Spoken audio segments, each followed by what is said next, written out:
On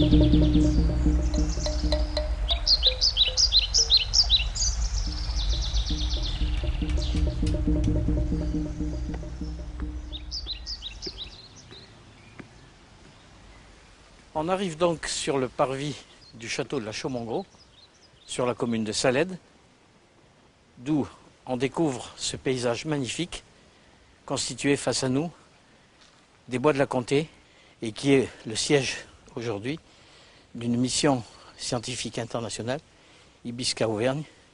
Cette mission internationale IBISCA Auvergne, après visite des lieux, a manifesté l'intention sur les conseils du parc Livradois-Forez d'installer leur hébergement et leur PC sur le château et aux abords du château de la Chaux-Mongros. Cette demande a été acceptée bien sûr aussitôt par l'association et la commune de Salède, dont j'étais à l'époque le maire. C'est une chance pour Salède, pour le château et pour la forêt de la Comté d'avoir été choisi.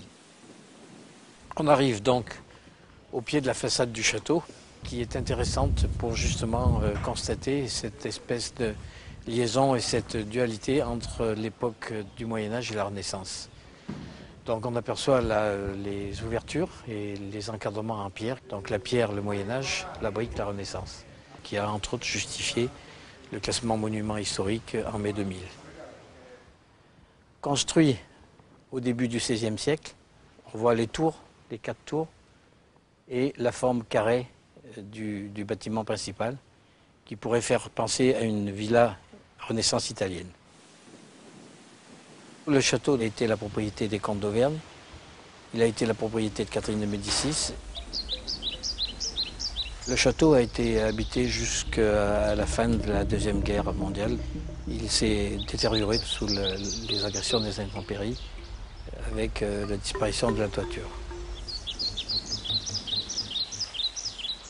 Donc aujourd'hui, le but est de le sauver et la mission IBISCA Programme Auvergne, ayant décidé d'y établir son siège, son PC, l'hébergement ainsi que un laboratoire scientifique, jette un petit peu les feux de l'actualité sur le château qui se place en bonne position pour être remarqué et aidé par les pouvoirs publics.